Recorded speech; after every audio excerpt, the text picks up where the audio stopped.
Ah, Caros alunos, mais uma vez nós retornamos então com o nosso mote de vídeo sobre em referência às nossas aulas de filosofia, na continuação então. Então, a gente percebe que já no período medieval, a filosofia ela se tornou investigação racional, posta a serviço da fé. Isso porque com o advento do cristianismo, sua adoção pelo Império Romano, bem como com o surgimento da Igreja Católica, desculpa, desenvolveu-se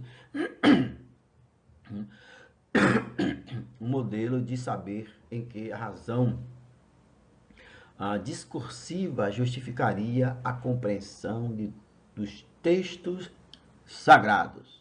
Você sabe que a história ela tem as suas divisões. Em um período da história que diz respeito a esta civilização ocidental, especialmente, no nosso caso, é o período medieval. Naquela época, naquele momento histórico, a filosofia veio ser uma investigação racional é, a serviço da fé religiosa. E para falar nisso, a gente vai então se lembrar que perceber que nos anos 313 a.C., aliás, depois de Cristo, desculpa, o Império Romano ele se envolve com o cristianismo, vem a ser seduzido, captado pelo cristianismo, quando o imperador Constantino então adere à fé evangélica, à fé cristã, tá? E então o Império Romano se torna então um adepto do cristianismo. E mais tarde a gente sabe então que veio também surgir a Igreja Católica. Muito bem. Nessa época desenvolveu-se então um modelo de saber em que a razão discursiva, tá? E para falar de razão discursiva, a gente precisa então lembrar ou pensar que a razão discursiva é aquela reflexão, aquela atitude racional que se bifurca na dedução e na indução. O que é atitude dedutiva? A atitude dedutiva é a reflexão, tá? É o pensamento racional que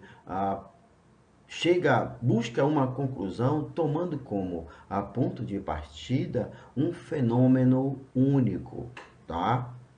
Então, pensaria da seguinte forma: se sendo ativado, se sendo trabalhado traz a conclusão X, então significa que todos os A's que tiverem o mesmo trabalho, tá? A mesma incidência, a mesma atividade, resultará na conclusão semelhante. Então, isso pode não ser verdade, mas nós temos também, na razão discursiva, a indução. A indução trabalha no sentido contrário. A indução, então, vai perceber que se todos os As, né, já não parte de um único fenômeno, mas de vários fenômenos, ou seja, já não parte do particular para o geral, mas do geral para o particular. Se todos os As sendo trabalhados, recebendo atividade de incidências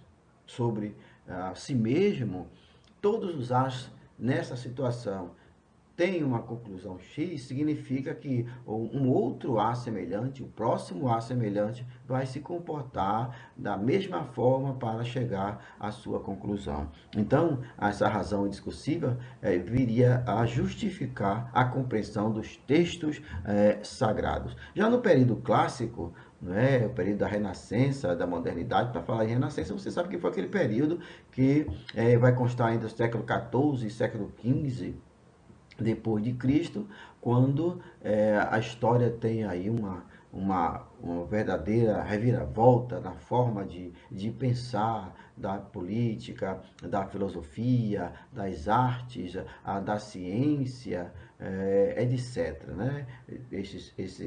esses setores sociais têm uma transformação enorme, porque o renascentismo ele vai deslocar a compreensão do homem partindo dos dogmas religiosos, a explicação da vida, dos fenômenos, as grandes respostas dos grandes fenômenos da civilização, não tomando como ponto de partida a explicação religiosa, mas colocando o homem no centro de tudo. E aí vem surgir uma principal corrente do renascentismo, que vai ser o humanismo, ou seja, o homem é a medida de todas as coisas, o homem está no centro da criação. Então, nesse momento, a filosofia se confundiu com o estudo da sabedoria, entendida como um perfeito conhecimento de tudo que o homem pode saber para conduzir sua vida. E aí a gente entra neste conceito moral, que é um conceito filosófico.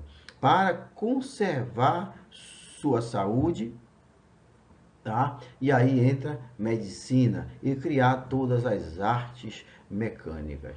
Muito bem, que entra aí então este fenômeno da mecânica. Muito bem, caros alunos, está aí a nossa aula na continuidade do tema que nós estamos abordando. Na próxima aula, então, nós estaremos então continuando com a nossa aula, tá bom? Até mais e um grande abraço.